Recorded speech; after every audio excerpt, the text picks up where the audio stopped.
Ashama akkam jirtu kabajamtoota hordoftoota madda nageenyaa oduun sinitti maa oduu waliin marsabaati. Aanaa Dawwee Harawa ganda Uranee Salaamatti gaafa onkololeessa 13 bara 2021 poolisiin namoota nagaa uleentumaa oole. Kaaba Oromiyaa Walloo aanaa Dawwee Harawa ganda Uranee Salaamaa keessatti poolisiin namoota nagaa maqaa waboo nyaata nyaachistan jedhuun uleen humnaa oltumuu jiraatan gandichaa tokko madda nageenyatti hime. Ganda Uranee Salaamaa iddoo Haddoo Waldaa jedhamutti namoota qe'erraa walitti qabuun humnaa ol poolisiin tumaa oolu jiraatan gandichaa hime. Namoota humnaa ol uleen tumaman keessaa kan maqaan nu gahe Umar Daalee, Muhammad Ali Warraaqi, Umar Qaallichaati. Namootni kun akka malee tumamuu fi jiraattota gandichaa hunda walitti qabanii har'a irraa kaasee waraana bilisummaa Oromootii yoo nyaata fi bishaan itti kennitan rasaasan rukutumtanii ajjeefamtu jechuun doorsisa gurguddaa raawwataa ooluu jiraatan gandichaa kun madda nageenyatti himee jira. Oduu keenyatti aanuun manni murtii caffee tumaa dargaggoota Oromoo irratti murtee dabaa dabarse. Dargaggoota Oromoo sababa Oromummaa isaaniin yakkamanii manneen hidhaa Qilintoo keessatti dararamaa turan manni murtii abbaa irree PP murtee dabaa irratti dabarse. Dargaggoota Oromoo waggaa tokko dura sababa Oromummaa isaaniin murni abbaa irree manneen barnootaa fi bakka hojii idilee isaanii irraa qabe hidhee manneen hidhaa adda addaa keessatti erga dararaa tureen booda manni murtii caffee tumaa onkololeessa 14 bara 2021 murtee dabaa irratti dabarsee jira. Dargaggoota manni murtii caffee tumaa murtee dabaa irratti dabarse dargaggoo Yaaddasaa Yoosefaa murtii waggaa 8 fi ji'a 5 barataa yuunivarsiitii Wallaggaa kan ture. Burqaa murtee waggaa 7 fi ji'a 8 yoo itti muramu galmee Takkaaleen Mardaasaa jala kanneen turan keessaa hidhamtoonni 13 kan ammaan dura irraa bilisaa bahan dargaggoota hafan irratti onkololeessa 14 bara 2021 manni murtii caffee tumaa murtee dabaa dabarsee jira. Akka kanaan dargaggoo Falmataa, dargaggoo Bulchiinsaa fi dargaggoo Saadiq irratti tokko tokkoon isaanii irratti murtee waggaa 3 fi baatii 7 manni murtii caffee tumaa yoo dabarse dargaggoo Abbuu Lammaa irratti immoo murtee waggaa 3 fi baatii 3 dabarsee jira. Wallootti kaabineen aangoo irraa kaafamaa jirtu qotee bulaa walitti buusuuf shira xaxaa jiru. Kaaba Oromiyaa godina Walloo aanaa Artummaa Fursee Caffaa gara Dirree Caffaa keessatti qotee bulaa walitti buusuuf kaabineen aangoo irraa kaafamaa jirtu shira xaxaa jirti jedhu maddi keenya madda nageenyatti hime kuni. Midhaan gubate kun kan Amaaraa ta'us garuu shirri kun akka Oromoof Amaara gidduutti lolli ka'uuf kan hojjetame yoo ta'u qaamni waan kana hojjete warra har'a aangoo irraa kaafamuuf dhidhiibamaa jirtu ta'uu keessa beektonni kun himu.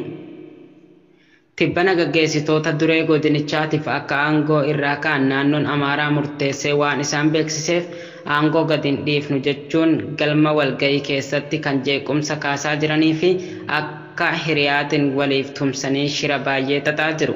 Uummanni keenya of eeggannoo fi waan ammaan booda dhufuuf of qopheessee akka waan barbaadu argatutti keessummeessuu qaba rakkoo kamuu kan jedhu ergaan darbee jira. Aanaa Kiraamutti milishoonni Amaaraa gandoota 3 keessatti alaabaa Amaaraa dhaabbachuu fi lola itti fufuu jiraachuun dhaga'ame. Lolli milishootni Amaaraa qonnaan bultoota Oromoo irratti banan jabaatee itti fufuu hanga ammaatti gandoota garaagaraa irraa namoonni buqqa'aa jiraachuu fi milishoonni Amaaraa ganda 3 ol keessatti alaabaa ofii dhaabbachuun beekame. Aanaa Kiraamuu ganda Lalistuu, Soomboo, ganda Caffee Soorumaa fi Caffee Jireenyaa jedhaman dabalatee magaalaan Haroo guutumaan guututti weerartoota Amaaraatiin to'atamuun alaabaan naannoo Amaaraa dhaabbachuusaa akkasumas ammoo maqaa Haroo jedhu barjaarraa haquun Addis Alamuu jechuun geeddaranii barreessuu isaanii jiraattonni himaa jiru. Lolli kun kan eegalame ji'a tokko dura ta'uu fi hawaasni naannoo sanaa jabaatee of irraa deebisaa turuudha kan odeeffamu. Humni Amaaraa kun meeshaalee waraanaa gurguddatti deeggaramuun deebi'anii yoo dhufan jalqaba gandoota baadiyyaa keessatti Oromoo kumaan lakkaa'amu buqqaasaa gariin ammoo ajjeesaa turanis mootummaan dhimma sana tasgabbeessuuf fedhii dhabee turuun mirkanaa'ee jira. Weerarri kun babal'achuun gara magaalotaa ol dhufee yeroo ammaa kanatti gandoota magaalattii dhihoo ta'an 3 keessaa qonnaan bulaan guutummaan guututti loonii fi qabeenyaan socho'oo oofatee godaanaa jiraachuu kanneen keessa beekan ni himu. Waraanni hamaan yeroo ammaa kanatti itti fufuu raawwatamaa jiraachuun walqabatee mootummaan naannoo Oromiyaa aanicha keessatti guyyaa 3 dura poolisii humna addaa Oromiyaa erguun reeffa namootaa kaasisiisee otoo hin turin isaanis konkolaataa isaaniitiin bakkicha gadhiisanii akka ba'an jiraattonni komiidhaan dubbatu. Lolli yeroo ammaa deemaa jiru jiraattota aanichaa fi humni hidhatee kan Amaaraa gidduutti kan jedhan jiraattonni aanichaa hawaasni naannichaa meeshaa kana of harkaa hin qabne akka ta'ee fi meeshaa aadaa fi tooftaa aadaatiin qolachuuf yaalaa akka jiran hima. Waraana kaleessa fi har'a itti fufeen lubbuun namootaa darbaa jiraachuu kan himan jiraattonni gandichaa lola guyyoota darbanii kanaan walumaa galatti ganda caffee soorama qofti nama 19, Haarootti nama 9, Lalistuu Sombootti nami 9 ajjeefamuu himu. Lolli weerara lafaa kun qaamolee hidhatan milishaa fi faannootiin durfamus meeshaalee waraanaa gurguddaa fi alaabaa naannoo Amaaraatiin socho'uun isaanii lola saba duuba mootummaa naannoo Amaaraa jiraachuu agarsiisa jechuun jiraattonni himaa jiru. Bullee Horaatti waraanni bilisummaa Oromoo waraana mootummaa haleelaa jirra jedhame. Bullee Horaatti waraanni bilisummaa Oromoo waraana mootummaa irratti ganama kana eegalee tarkaanfii fudhataa jiruun waraana mootummaa danuu ajjeesunii fi gariin madeessee konkolaataa waraanaa barbadeessuu beeksisee jira. Egaa daawwattoota keenya oduuleen biyya keessaa kana fakkaataa oduun biyya alaa akkatti aanutti isiniif dhiyaata. Oduu maddeen alaa irraa arganne mootummaan Ameerikaa rakkoo namooma kaaba Itoophiyaatti waraanaan geggeeffamaa jirtu hordofee dhalatee wayyeessuuf deeggarsa miliyoona 26 dabalatee arjoomuu beeksise. Waraanni Tigraay ergaa eegalee ji'ootni 10 akka darban ilaalchise mootummaan Ameerikaa waraanicha akka dhaabduuf mariin akka eegalu irra deebiin gaafachaa jirti. Waraanni kun namoota miliyoona 6.7 ta'an deeggarsa namoomaa akka eegalan dirqisiisee kumootni dhibbaan hedduun fixee beelarraa akka jiraatan sababa ta'eera. Biyyootni dureeyyiin Itoophiyaa gama adda addaan deeggaran keessaa adda duree kan taate US ergaa waraanni kun eegalee miliyoona 663 ta'uu arjoomuun deeggaruun waajjira ministeera haajaa alaa biyyattii ibsa roobii darbeen baaseera.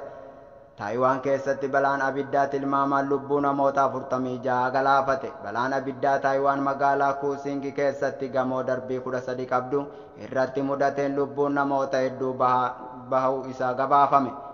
Akka maddeen miidiyaalee gabaasaa jiranitti namoonni 46 balaa sanaan du'anii kaan isaanii madaa'aniiru. Balaa kanaan namoonni gara 80tti dhiyaatan miidhamanii hospitaala seenanii jiran. Kanneen kurniin lakkaawaman ammoo darban balaa kanaan miidhamaniiru jedhame. Balaan kun ganama har'aa kan ta'e yoo ta'u waajjirri ittisa balaa ibiddaa naannichaa miidiyaaleef himanii jiran balaan ibiddaa kan dhaamsuufis kanneen miidhicha ilaallatu sa'a dheeraaf akka itti fufettu himama.